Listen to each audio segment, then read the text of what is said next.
வணக்கம். ஜனவரி 22 இந்தியாவின் வரலாற்றில் அது எப்படிப்பட்ட நாளாக இருக்க போகிறது அப்படிங்கிறத பத்தி நிறைய எதிர்பார்ப்பு எல்லாருக்குமே இருக்கு.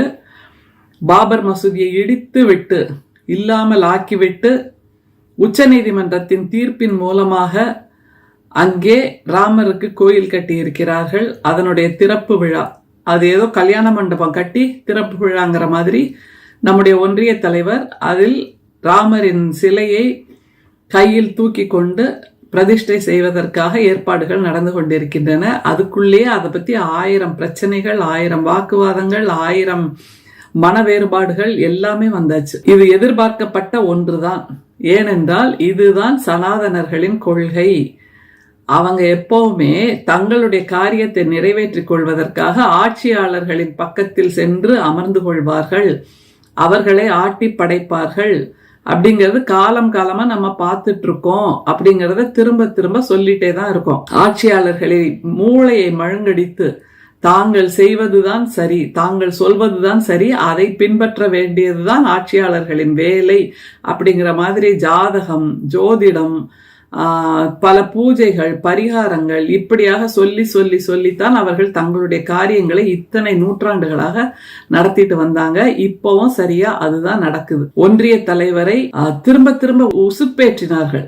நீங்கள் மிக அதிகமாக பிராமணியத்துவத்தோடு இருப்பதாக காட்டிக்கொண்டால் உங்களுக்கு பெருமை, உங்களுக்கு பெருமை என்று சொல்லி இந்த போலி சனாதனிகள் இருக்காங்கல்ல, போலி பிராமணர்கள், அதாவது இந்த இவர்கள் வகுத்து வைத்திருக்கின்ற அந்த மேல் வர்ணத்தை தாண்டிய மீதி 3 வர்ணத்தில் கொஞ்சம் வாழ்க்கையின் நிலை உயர்ந்து விட்டால் அவர்களும் இவர்களை போன்று, இந்த மேல் வர்ணத்தில் இருப்பவர்களை போன்று நாங்களும் அப்படித்தான் சுத்தபத்தமா இருப்போம் தெரியுமா, நாங்களும் ரொம்ப சிஸ்டமேட்டிக்கா இருப்போம் தெரியுமா, நாங்களும் ரொம்ப ஆச்சாரமா இருப்போம் தெரியுமா அப்படின்னு பேசுவதை சிறப்பானது என்று இந்த போலி சனாதனிகள் உருவகித்துக் கொள்வார்கள். அப்படித்தான் இப்போதும் நடந்திருக்கிறது. இவர்களை விடவும் மிகவும் பக்திமானாக, இவர்களை விடவும் மிகவும் மதம் சார்ந்த ஒருவராக, இவர்களை விடவும் மிகவும் அதிகமான பக்தி உள்ளவராக, இவர்களை விடவும் மிகவும் அதிகமாக இந்த சனாதன கோட்பாடுகளை பின்பற்றுவராக நம்முடைய ஒன்றிய தலைவர் தன்னை நிரூபித்துக் கொண்டிருக்கிறார். அதுவே அந்த சனாதனர்களுக்கு முதல் வெற்றி. அது அவருக்கு புரிய மாட்டேங்குது. ஏன்னா இப்படித்தான் அவர்கள் அந்த ஆடுறாராமான்னு சொல்லுவாங்கல்ல, அந்த குரங்காட்டி அந்த குரங்கு ஆட்டு விக்கிற மாதிரி ஆட வைப்பாங்க. அதே மாதிரி இவர்கள் ஆட்டு விக்கிறார்கள். நம்முடைய ஒன்றிய தலைவர் ஆடிக்கொண்டிருக்கிறார். உலகமே பார்த்து சிரிக்குது. இந்தியாவில் இருக்கின்ற இந்துக்கள் நாம் அத்தனை பேரும் இதை திரும்ப திரும்ப சொல்லிட்டு இருந்தோம். சனாதனர்கள் என்பவர்கள் வேறு, வைதிகர்கள் என்பவர்கள் வேறு, ஆரியர்கள் என்பவர்கள் வேறு, இந்துக்கள் நாம் இந்த இந்தியாவின் ஆதி குடிமக்கள், இவர்கள் வந்தேரிகள், விந்திய மலையின் அந்த பக்கத்திலிருந்து வந்தவர்கள், வேறு நாட்டிலிருந்து இந்தியாவிற்கு குடிபெயர்ந்தவர்கள், குடிபெயர்ந்து நாடோடிகளாக வந்து இங்கே ஒவ்வொரு ஊரிலும் ஒவ்வொரு மாநிலத்திலும் தங்களுடைய இருப்பை நிலைநாட்டி கொண்டவர்கள். இப்படி பலவும் சொல்லியாச்சு. யார் காதுலயே சங்கு ஊதின மாதிரி அவங்களுக்கு புரியவே இல்லை. இல்லை, நான் தான் மிகப்பெரிய சனாதனி, நான் தான் மிகப்பெரிய ஆச்சாரமாக இருப்பவன் என்பதெல்லாம் காமிச்சாங்க. ஒன்னும் நடக்கல. எதுக்கு இவ்வளவு பெரிய பீடிகைன்னு கேக்குறீங்களா? பாருங்க, ஒன்றிய தலைவர் அந்த ராமர் சிலையை தொட்டு தூக்கி கோயிலுக்கு கொண்டு போய் பிரதிஷ்டை பண்ண போறாருங்கிறத ஒரு அஜெண்டா சொன்னாங்க. உடனே பூரி சங்கராச்சாரியா என்ன தெரியுமா தெளிவா சொல்லியிருக்காரு, சனாதனத்தை காப்போம் என்று வீறு கொண்டு எழுந்திருக்கிறார். அவர் என்ன தெரியுமா சொல்றாரு, ராமர் சிலையை மோடி தொட்டு பூஜை செய்ய நான் கைதட்ட வேண்டுமா, அதனால் நான் அந்த கோயில் திறப்பு விழாவுக்கு வரமாட்டேன். நம்ம ஊர்ல ஜவுளி கடை திறப்பு விழா, அப்புறம் மொபைல் போன் திறப்பு விழாக்கெல்லாம் திரை நட்சத்திரங்களை கூப்பிட்டு திறப்பு விழா பண்ணுவாங்கல்ல, அந்த மாதிரி இந்த கோயில் திறப்பு விழா. அவ்வளவுதான். இதற்குண்டான புனிதம், இதற்குண்டான சாங்கியங்கள் அதெல்லாம் எதையும் விட அங்கே அரசியல் தான் மிக அதிகமாக விளையாடி கொண்டிருக்கிறது. அதிலும் நம்முடைய ஒன்றிய தலைவர் இப்போது ராமரையும் தன்னுடைய தேர்தல் கூட்டாளியாக எடுத்துக்கொண்டிருக்கிறார். இது நாள் வரைக்கும் ராணுவ வீரர்களை வைத்திருந்தார். அப்புறம் மற்ற கட்சிகள், ஜாதி கட்சிகளை எல்லாம் வச்சிருந்தார். இப்போ 2024 தேர்தலுக்கு அவருக்கான மிகப்பெரிய தேர்தல் கூட்டாளி யாருன்னா ராமர் தான். ஆனால் ராமர் கோயில் திறப்பு விழாவை அவர் தேர்தல் கோயிலுக்கு, தேர்தல் திருவிழாவுக்கான, தேர்தல் முன்னோட்டத்துக்கான ஒரு பகடை காயாகத்தான் பயன்படுத்தி கொண்டிருக்கிறார். அதனால பூரி சங்கராச்சாரியார் தெளிவா கேட்கிறார், ராமர் சிலையை மோடி தொட்டு தூக்கி கொண்டு போய் உள்ளே பிரதிஷ்டை பண்ணும்போது நான் கைதட்ட வேண்டுமா? நியாயமான கேள்வி. ஏன்னா பிரதமருக்கான வேலை வேற, இந்த மத தலைவர்களுக்கான வேலை வேறங்கிறத புரியாம நம்முடைய ஒன்றிய தலைவர் எல்லாத்தையும் போட்டு குழப்பி அவியல் பண்ணி இஸ்ரோக்கு போறாரா, அங்க நான் தான் சயின்டிஸ்ட். அது மாதிரி சியாச்சின் மலை உச்சிக்கு போறாரா, அங்க நான் தான் ராணுவ வீரர். அது மாதிரி இப்ப சமீபத்துல லட்சத்தீவு போனாரா, அங்க நான் தான் ஸ்நார்க்கலிங் வீரர்.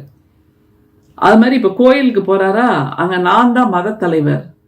எந்த ஊருக்கு போறாரோ, எந்த இடத்துக்கு போறாரோ அந்த இடத்தின் தலைமை நான் தான் அப்படிங்கிற ஒரு அந்த எதேச்சாதிகாரம் மிக அதிகமாக இருக்கிறது என்பதற்கு நம்முடைய பூரி சங்கராச்சாரியார் தலையில ஒரு குட்டு வைக்கிறார், ஒன்றிய தலைவருக்கு ஒரு குட்டு வைக்கிறார்.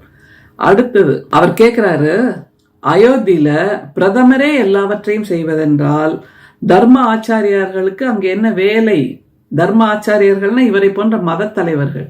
பிரதமரே அங்க அந்த சிலையை எடுத்துட்டு போவாரு, பிரதமரே அதை பிரதிஷ்டை பண்ணுவாரு, பிரதமரே அதுக்கு பூ போடுவாரு, பிரதமரே அதுக்கு மந்திரம் சொல்வாரு. மந்திரம் தெரியுமா இல்லையாங்கிறது நமக்கு தெரியல. அதனால அதுக்கு அங்க அர்ச்சகர்கள் இருப்பாங்க மந்திரம் சொல்றதுக்கு. ஆனா மீதி இந்த மாதிரி ஷோ காமிக்கிறதுக்கு எல்லாம் நம்முடைய ஒன்றிய தலைவர் வேணும். அப்படின்னா எங்களுக்கு இங்க என்ன வேலை அப்படின்னு பூரி சங்கராச்சாரியார் கேட்கிறார். அதை விட இன்னும் ஒரு படி ஜாஸ்தியாக உத்தரகாண்டில் இருக்கும் ஜோதிஷ பீடத்தின் சங்கராச்சாரியார். இந்த ஜோதிஷ பீடங்களை எல்லாம் வளர்த்து விட்டதே நம்முடைய ஒன்றிய தலைவர் தானே. அதனால அவங்கள குறை சொல்றதும் தப்பு. அதனால அவர் என்ன சொல்றாரு பாருங்க, ராமர் கோயில் கும்பாபிஷேகத்தில் மரபுகள் பின்பற்றப்படவில்லை. இந்தியாவில் ராஜாக்களும் மத தலைவர்களும் எப்போதுமே தனித்தனி. அது நமக்கு தெரிஞ்ச விஷயம்தான். ராஜாக்கள் தனி, மத தலைவர்கள் தனி. ஆனா ராஜாக்களின் குடுமி மத தலைவர்களின் கையில் இருக்கும். இப்போ ராஜாவே தன்னை மத தலைவராகவும் உருவகித்துக் கொண்டார் அப்படிங்கிறதுனாலதான் பிரச்சனை. அவரோட குடுமையை எங்க கையில பிடிக்க முடியாம எங்க குடுமையை அவர் கையில பிடிக்க பாக்குறாரே அப்படின்ட்டு இந்த உத்தரகாண்ட் ஜோதிஷ பீடத்தோட தலைவருக்கு தெரிஞ்சிருக்கு. அதனால அவர் கேட்கிறாரு, இந்தியாவில் ராஜாக்களும் மத தலைவர்களும் எப்போதுமே தனித்தனி. ஆனால் இப்போது ஒரு அரசியல் தலைவர் மத தலைவராக ஆக்கப்பட்டிருக்கிறார்.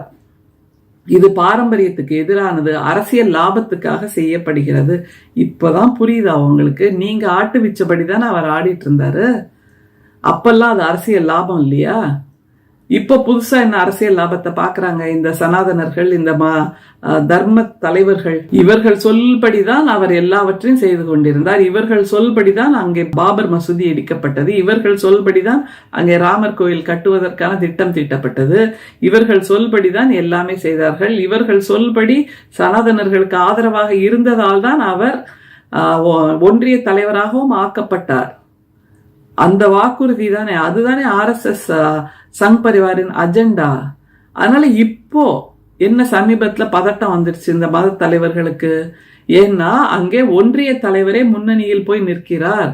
எங்களுக்கு வர வேண்டிய அந்த சிறப்புகள் எல்லாம் அவருக்கு போகிறது என்கின்ற கோபம் அவர்களுக்கு. திரும்ப சொல்ற பாருங்க, இது பாரம்பரியத்துக்கு எதிரானது, அரசியல் லாபத்துக்காக செய்யப்படுகிறது. அரசை நடத்துபவர் மதத்தை தூக்கி பிடிக்க கூடாது என்பதுதான் மதச்சார்பின்மை என்று நாம இது நாள் வரைக்கும் சொல்லிட்டு இருந்தோம். அரசை நடத்துபவர் மதத்தை தூக்கி பிடிக்க கூடாது, அதுதான் மதச்சார்பின்மை அப்படின்னு சொல்லிட்டு இருந்தோம். ஆனால் நாங்கள் இந்துத்துவ நாடுதான், நாங்கள் மதச்சார்போடு தான் இருப்போம் என்று ஒன்றிய தலைவர் திரும்ப திரும்ப திரும்ப திரும்ப பல செயல்கள் செய்து கொண்டிருந்தார். அப்பெல்லாம் கைதட்டினாங்க இந்த சனாதனர்கள். இப்போதான் அவங்களுக்கு விழிப்புணர்வு வந்திருக்கு. அடடா, நம்மளோட பீடமே பறிபோகுதே, நம்மளோட கிரீடமே பறிபோகுதே, நம்மளோட அந்த பீடங்கள், அது என்ன ஜோதிஷ பீடம், இந்த மாதிரியான சங்கராச்சாரியார் பீடம், இதெல்லாமே இல்லாம நாடாளுமன்றமே ஒரு பீடமா மாறப்போகுது. நாடாளுமன்றத்துல செங்கோல் வேற கொண்டு போய் வச்சுட்டாரே அப்படிங்கிற ஒரு பதட்டத்துக்கு அவங்க வந்திருக்காங்க. சனாதன பாரம்பரியம் அப்படிங்கறதுதான் இவர்கள் திரும்ப திரும்ப இந்த மத தலைவர்கள் சொல்வது. ஆனால் நம்முடைய ஒன்றிய தலைவரை இவர்கள் தான் அப்படி உருவாக்கினார்கள். ஏற்கனவே அவர் RSS சங் பரிவார் அந்த மத சார்போடு தான் இருப்பார் என்பது வேறு. ஆனால் இன்னமும் அதிகமாக அவர் ஸ்க்ரூ கொடுத்து முடுக்கி விட்டு அவர்கள் சொல்றபடியெல்லாம் ஆடிக்கிட்டு இருந்தார் என்பதைத்தான் இந்தியாவில் இருக்கின்ற இந்துக்களாகிய நாம் கேள்வி கேட்டோம். அப்போதெல்லாம் நாம் சனாதனத்துக்கு எதிராக பேசுகிறோம், சனாதனத்தை அழிக்க வேண்டும், ஒழிக்க வேண்டும் என்று நம்முடைய மாண்புமிகு விளையாட்டுத்துறை அமைச்சர் உதயநிதி ஸ்டாலின் அவர்கள் சொன்னது இதைத்தான். இந்த மனமாச்சரியம், இந்த மதமாச்சரியம், நாங்கள் தான் உயர்ந்தவர்கள், நீங்கள் இல்லை அப்படிங்கிற அந்த நிலைப்பாட்டை தான் நாம் கேள்வி கேட்டோம். ஆனால் இப்போது ஒன்றிய தலைவர் இந்த ராமர் கோயில் விஷயத்தில் பல குழப்பங்கள் உருவாகி கொண்டிருக்கின்றன என்பதும் கூட இந்திய மக்களால் உற்று நோக்கப்படுகிறது. எதை போல இருக்கு தெரியுமா? அந்த பாசிச ஆட்சிங்கிறது இப்படித்தாங்க இருக்கும் தோழர்களை நாம் புரிந்து கொள்ள வேண்டும். பாசிச ஆட்சி என்பது என்னவாக இருக்கும் என்றால் அரசையும் மதத்தையும் பின்னி பிணைத்ததாக இருக்கும். இந்தியாவில் அரசியலமைப்பு சட்டம் அண்ணல் அம்பேத்கரால் உருவாக்கப்பட்ட போது அரசியலையும் மதத்தையும் தனித்தனியாக பிரித்து வைத்து இந்தியா மதச்சார்பற்ற நாடு என்று உருவாக்கினார்.